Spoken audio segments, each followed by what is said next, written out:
নমস্কাৰ চাবলৈ আৰম্ভ কৰিছে আছামিজ ট্ৰেণ্ডিং। আজি 15 আগষ্ট আৰু আজি ৰাতিপুৱাৰ কেইবাটাও গুৰুত্বপূৰ্ণ খবৰ আহি পৰিছে আৰু এনেধৰণৰ খবৰসমূহ নিতৌ চাবলৈ চেনেলটো ছাবস্ক্ৰাইব কৰি ভিডিঅ'টোত এটা লাইক কৰি দিব।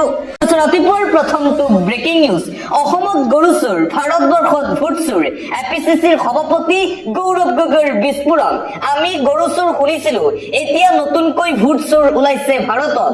ভোট চোৰক অসমত সোমাবলৈ নিদিও, গৌৰৱ গগৈয়ে এই হুংকাৰ প্ৰদান কৰিছে। কোনো কাৰণতে অসমত ভোট চোৰ বিজেপিক প্ৰৱেশ কৰিবলৈ নিদিব গৌৰৱে। এটা বিধানসভা সমষ্টিত সোমোৱা হৈছে 1 লাখ ভুৱা ভোটাৰ। ভোট চুৰিৰ সন্দৰ্ভত গৌৰৱৰ এই বিস্ফোৰণ। ৰাইজক এই প্ৰশ্নৰ উত্তৰ দিব লাগিব দেশৰ নিৰ্বাচন আয়োগে। বিজেপিৰ কথাৰ সৈতে মিল থকা নিৰ্বাচন আয়োগে দেশবাসীৰ সন্মুখত নিজৰ সন্মান বজাই ৰাখক। অসমত গৰু চোৰৰ বিপৰীতে ভাৰতবৰ্ষত এতিয়া ওলাইছে ভোট চোৰ। ভোট চুৰিৰ অভিযোগ সন্দৰ্ভত অসম প্ৰদেশ কংগ্ৰেছৰ সভাপতি গৌৰৱ গগৈৰ এই বিস্ফোৰণ। অসমতো যাতে ভোট চোৰ সোমাব নোৱাৰে তাৰ বাবে সজাগ হ'ব লাগিব যুৱ প্ৰজন্ম। ভোটাৰ তালিকাত যাতে ভুৱা ভোটাৰ সোমাব নোৱাৰে তাৰ ওপৰত দৃষ্টি ৰাখিব লাগিব কংগ্ৰেছে। বিভিন্ন দল সংগঠনৰ লগতো এই সন্দৰ্ভত কৰা হ'ব আলোচনা। গৌৰৱ গগৈ এইদৰে সৰব হৈ পৰিছে বিজেপিৰ বিৰুদ্ধে। ৰাহুল গান্ধীয়ে বিজেপিৰ বিৰুদ্ধে আনিছিল ভোট চুৰি কৰাৰ অভিযোগ। ভোট চুৰি কৰি প্ৰধানমন্ত্ৰী হোৱা বুলি নৰেন্দ্ৰ মোদীৰ বিৰুদ্ধে আনিছিল বিস্ফোৰক অভিযোগ। ৰাহুল গান্ধীৰ অভিযোগৰ পিছতে সমগ্ৰ ভাৰত জুৰি লাগিছিল তোলপাৰ। ভাৰতৰ ৰাজনীতিত সৃষ্টি হৈছিল ধুমুহা। এটা বিধানসভা সমষ্টিত সোমোৱা হৈছে 1 লাখ ভুৱা ভোটাৰ। আৰু অসমত যাতে কোনো কাৰণতেই SIR কাৰ্যকৰী হ'ব নোৱাৰে তাৰ বাবে এতিয়া যুৱ প্ৰজন্মক পদক্ষেপ ল'বলৈ আহ্বান জনাইছে অসম প্ৰদেশ কংগ্ৰেছৰ সভাপতি গৌৰৱ গগৈয়ে। লগতে গৌৰৱ গগৈৰ মন্তব্য, মোৰ পিতৃও 15 বছৰ মুখ্যমন্ত্ৰী আছিল, দুবাৰ কেন্দ্ৰীয় মন্ত্ৰী আছিল, কিন্তু ভাৰতৰ কোটিপতি মুখ্যমন্ত্ৰীৰ তালিকাত তেওঁৰ নাম নাছিল। এইখন চৰকাৰৰ দিনত গাঁৱৰ ভিতৰত চৰকাৰী স্কুল বন্ধ কৰি মদৰ দোকান খুলি দিছে। কংগ্ৰেছ শাসনলৈ আহিলে গাঁৱৰ ভিতৰত মদৰ দোকান বন্ধ কৰি আমি চৰকাৰী স্কুল খুলি দিম। অসম প্ৰদেশ কংগ্ৰেছ কমিটিৰ সভাপতি গৌৰৱ গগৈৰ এই মন্তব্য। এইদৰে বিজেপিৰ বিৰুদ্ধে এইটোৰ পিছত সিটো বিস্ফোৰক মন্তব্য কৰিছে প্ৰদেশ কংগ্ৰেছৰ সভাপতি গৌৰৱে। আন এটা অতিকৈ গুৰুত্বপূৰ্ণ খবৰ, মুখ্যমন্ত্ৰী হিমন্ত বিশ্ব শৰ্মাৰ বিৰুদ্ধে সৰব হৈ পৰিছে অসম জাতীয় পৰিষদৰ সভাপতি লুৰিণজ্যোতি গগৈ। মুখ্যমন্ত্ৰীক প্ৰত্যুত্তৰ অসম জাতীয় পৰিষদৰ সভাপতি লুৰিণজ্যোতিৰ। মুখ্যমন্ত্ৰী ডাঙৰীয়ালৈ মুকলি প্ৰত্যাহ্বান লুৰিণজ্যোতিৰ। আপোনাৰ নিজৰ সমষ্টিত ৰেলৱেৰ ভূমিৰ বেদখল উচ্ছেদ কৰি সাহস আৰু শক্তি দেখুৱাওক। এইদৰে সামাজিক মাধ্যমত এটি পোষ্ট কৰি মুখ্যমন্ত্ৰী হিমন্ত বিশ্ব শৰ্মাক অপেন প্ৰত্যাহ্বান জনাইছে অসম জাতীয় পৰিষদৰ সভাপতি লুৰিণজ্যোতি গগৈয়ে। লগতে মুখ্যমন্ত্ৰী হিমন্ত বিশ্ব শৰ্মাৰ সন্দৰ্ভত কেইবাটাও ডাঙৰ মন্তব্য কৰিছে লুৰিণজ্যোতি। হিমন্ত বিশ্ব শৰ্মাক উভতি ধৰিলে লুৰিণজ্যোতি গগৈয়ে। হিমন্ত বিশ্ব শৰ্মাই লুৰিণজ্যোতিক লৈ কৰিছিল মন্তব্য। আত্মসমৰ্পণ সন্দৰ্ভত মুখ্যমন্ত্ৰীক প্ৰত্যুত্তৰ এজেপিৰ সভাপতি লুৰিণজ্যোতিৰ। নিজৰ অভিধানত আত্মসমৰ্পণ শব্দটো নাই বুলি স্পষ্ট কৰি দিলে লুৰিণজ্যোতি গগৈয়ে। মুখ্যমন্ত্ৰী হিমন্ত বিশ্ব শৰ্মাকহে আত্মসমৰ্পণকাৰী আখ্যা দিছে লুৰিণজ্যোতি গগৈয়ে। হিমন্ত বিশ্ব শৰ্মাইহে আত্মসমৰ্পণ কৰিছিল। লুৰিণজ্যোতি গগৈৰ অভিধানত আত্মসমৰ্পণ শব্দটো নাই বুলি মন্তব্য। হিমন্ত বিশ্ব শৰ্মাই আচুক বিশ্বাসঘাতকতা কৰি হিতেশ্বৰ শইকীয়াৰ হাতত আত্মসমৰ্পণ কৰিছিল। তিহাৰ জেললৈ যোৱাৰ পৰিৱেশ অহা দেখি তেওঁ তাৎক্ষণিকভাৱে আত্মসমৰ্পণ কৰিলে বিজেপিৰ ওচৰত। হিমন্ত বিশ্ব শৰ্মাই বিজেপি RSS ৰাম মাধৱৰ ওচৰত আত্মসমৰ্পণ কৰি বিজেপিলৈ দৌৰি দৌৰি আহিছিল। লুৰিণজ্যোতি গগৈয়ে বিগত সময়ছোৱাত কাৰো ওচৰত আপোচ কৰা নাই আৰু কেতিয়াও লুৰিণজ্যোতি গগৈয়ে আপোচ নকৰে। মই জীয়াই থকালৈকে কাৰো ওচৰত আত্মসমৰ্পণ নকৰো বুলি মন্তব্য লুৰিণজ্যোতি গগৈৰ। উল্লেখযোগ্য যে লুৰিণজ্যোতি গগৈয়ে কংগ্ৰেছৰ ওচৰত আত্মসমৰ্পণ কৰা বুলি কটাক্ষ কৰিছিল মুখ্যমন্ত্ৰী হিমন্ত বিশ্ব শৰ্মাই। মুখ্যমন্ত্ৰী হিমন্ত বিশ্ব শৰ্মাৰ সেই মন্তব্যৰ পিছতেই এইদৰে মুখ্যমন্ত্ৰী হিমন্ত বিশ্ব শৰ্মাক উভতি ধৰিছে লুৰিণজ্যোতিয়ে।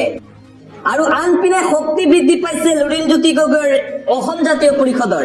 BTR নিৰ্বাচনৰ পূৰ্বে শক্তি বৃদ্ধি অজাপৰ। লুৰিণজ্যোতি গগৈৰ উপস্থিতিত শতাধিক লোকে একেলগে যোগদান কৰিছে অসম জাতীয় পৰিষদত। BTR নিৰ্বাচনৰ পূৰ্বে এতিয়া শক্তি দেখুৱাইছে লুৰিণজ্যোতিয়ে।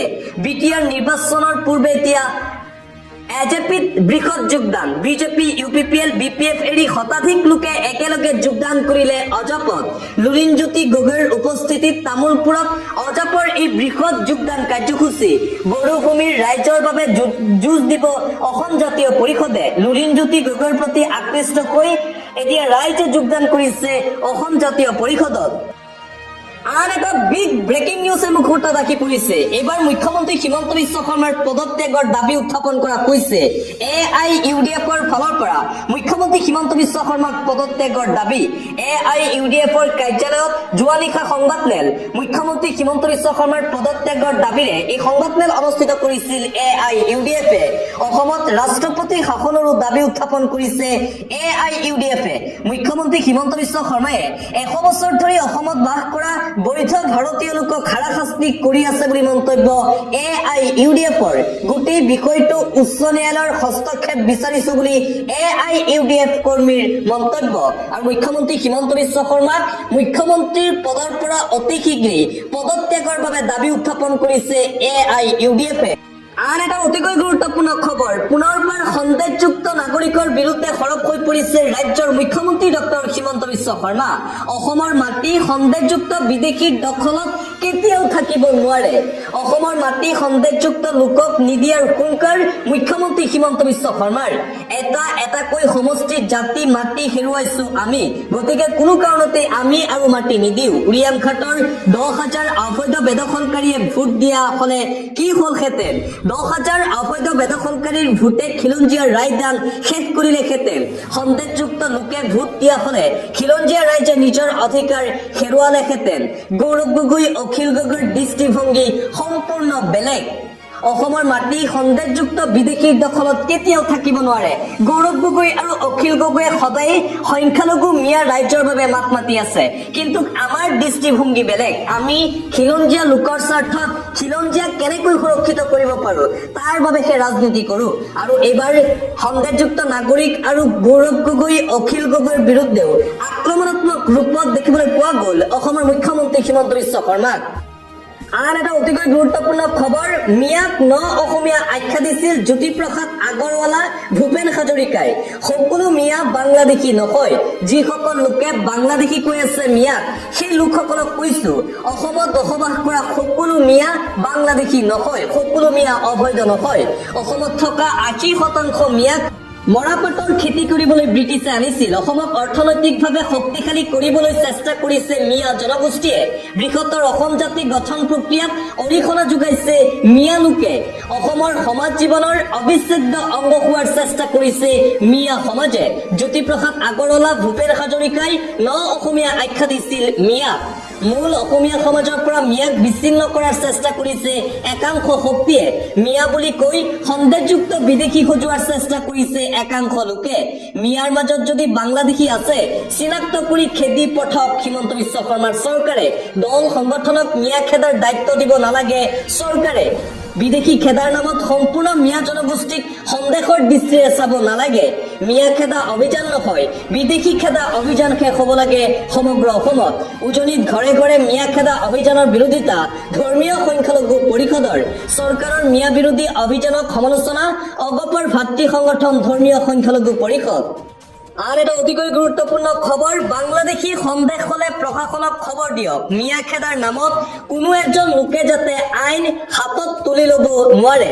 তাৰ বাবে কঠোৰ হ'ব লাগে প্ৰশাসন মিয়া খেদাৰ নামত কোনেও আইন হাতত তুলি ল'ব নোৱাৰে যদি বাংলাদেশী সন্দেহ হয় আইনক খবৰ দিয়ক আইনে ব্যৱস্থা ল'ব সেই লোকজনৰ বিৰুদ্ধে যদি মিয়াৰ আগ্ৰাসন ৰোধ কৰিব বিচাৰিছে কৰ্ম সংস্কৃতি গঢ়ি তোলক মিয়াই যিদৰে পৰিশ্ৰম কৰে সেইদৰে ডক্টৰ ইঞ্জিনিয়াৰ সকলো কৈছে অসমীয়াই মিয়াৰ দৰে পৰিশ্ৰম কৰিবলৈ শিকক তেতিয়াই সকলো সমস্যা সমাধান হ'ব কৰ্ম সংস্কৃতি নাথাকিলে এটা জাতি জীয়াই থকা বৰ কঠিন হৈ পৰে জ্যেষ্ঠ অধিবক্তা নেকিবুৰ জামানৰ এই ডাঙৰ মন্তব্য আন এটা ব্ৰেকিং নিউজ আটাচুৰ প্ৰতিবাদত কঁপি উঠিছে শিৱসাগৰ জিলা আটাচুৰ নেতৃত্বত তীব্ৰ প্ৰতিবাদী কাৰ্যসূচী শিৱসাগৰত নিশাই প্ৰতিবাদেৰে উত্তাল হৈ পৰিল শিৱসাগৰ আকাশ বতাহ উত্তাল কৰি আটাচু নেতা কৰ্মীয়ে সাব্যস্ত কৰিছে প্ৰতিবাদ চৰকাৰে জাতীয় দায়িত্ব পাহৰি গৈছে বুলি মন্তব্য আটাচুৰ তাই আপোনসকলক জনজাতিকৰণ খিলঞ্জীয়াৰ ভূমি অধিকাৰ সুনিশ্চিত কৰাৰ দাবী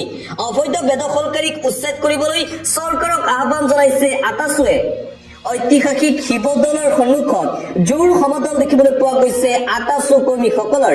3 দফীয়া দাবী পূৰণৰ বাবে শিৱসাগৰত এতিয়া খিলঞ্জীয়া ৰাইজৰ এই তীব্ৰ প্ৰতিবাদী কাৰ্যসূচী। যোৱা নিশা শিৱসাগৰ জিলাত শ শ খিলঞ্জীয়া ৰাইজ একত্ৰিত হৈ হিমন্ত বিশ্ব শৰ্মাৰ বিজেপি চৰকাৰৰ বিৰুদ্ধে এই প্ৰতিবাদী কাৰ্যসূচী গ্ৰহণ কৰিছিল। পৰৱৰ্তী খবৰ, অখিল গগৈৰ ৰাজনৈতিক জীৱনৰ পতন আৰম্ভ হৈছে। 2026 চনৰ বিধানসভা নিৰ্বাচনত অখিল গগৈ শিৱসাগৰ সমষ্টিৰ পৰা জিকিব নোৱাৰে। জাতীয় জনগোষ্ঠীয় দল সংগঠনক অপমান কৰা মানেই অখিল গগৈৰ ৰাজনৈতিক জীৱনৰ পতন ঘটা। অখিল গগৈৰ দৰে আমি সন্দেহযুক্ত লোকক কাষত লৈ সংগঠন কৰা নাই। পুনৰবাৰ শিৱসাগৰৰ বিধায়ক তথা ৰাইজৰ দলৰ সভাপতি অখিল গগৈৰ বিৰুদ্ধে সৰব হৈ পৰিছে জাতীয় সংগ্ৰামী সেনা অসমৰ কেন্দ্ৰীয় সভাপতি চিতু বৰুৱা। আন এটা গুৰুত্বপূৰ্ণ খবৰ, অখিল গগৈয়ে অবৈধ বেদখলকাৰীক উত্তেজিত কৰি অসমৰ শান্তিময় পৰিস্থিতি ব্যাঘাত কৰাৰ চেষ্টা কৰিছে। অখিল গগৈয়ে পাহৰি গ'ল তেওঁৰ অতীত কি আছিল। তেখেতৰ মনত থকাটো ভাল, ৰাইজৰ দল অসমৰ 70টা দল সংগঠনে গঢ়ি দিয়া এতিয়া ৰাইজৰ দল প্ৰগতিশীল জাতীয়তাবাদ দল হৈ থকা নাই। মন্তব্য অসম জাতীয় গণমঞ্চৰ সভাপতি মহেন্দ্ৰ দিহিঙীয়াৰ। আন এটা ব্ৰেকিং নিউজে মুহূৰ্তত আহি পৰিছে কংগ্ৰেছৰ তীব্ৰ প্ৰতিবাদী কাৰ্যসূচী। উত্তপ্ত পৰিস্থিতিৰ সৃষ্টি হৈছিল গুৱাহাটীত। দিছপুৰত যোৱাকালি শ শ লোকে সাব্যস্ত কৰিছে প্ৰতিবাদ। আৰক্ষী প্ৰতিবাদকাৰীৰ মাজত হতাহতিৰ ঘটনাও সংঘটিত হৈছে বুলি জানিব পৰা গৈছে। গুৱাহাটী মহানগৰী দিছপুৰত প্ৰতিবাদ, আৰক্ষী প্ৰতিবাদকাৰীৰ মাজত হতাহতি। কংগ্ৰেছৰ নেতৃত্বত এই তীব্ৰ প্ৰতিবাদী কাৰ্যসূচী। পৰিস্থিতি নিয়ন্ত্ৰণৰ বাবে কেইবাজনো প্ৰতিবাদকাৰীক আটক কৰিবলগীয়া হৈছিল আৰক্ষীৰ। কৌশিক কাশ্যপৰ নেতৃত্বত বিজেপি চৰকাৰৰ বিৰুদ্ধে তীব্ৰ প্ৰতিবাদ গুৱাহাটী মহানগৰীত। বিজেপি চৰকাৰৰ বিৰুদ্ধে প্ৰতিবাদ কৰিবলৈ ওলাই আহিল শ শ লোক। বেৰিকেড ভাঙি আগুৱাই যোৱাৰ চেষ্টা প্ৰতিবাদকাৰী ৰাইজৰ। বিজেপি আৰু নিৰ্বাচন আয়োগৰ বিৰুদ্ধে যি ভোট চুৰিৰ অভিযোগ উত্থাপন কৰা হৈছিল, সেই ভোট চুৰি হোৱাৰ বাবে এতিয়া কংগ্ৰেছে প্ৰতিবাদ সাব্যস্ত কৰিছে বিজেপিৰ বিৰুদ্ধে।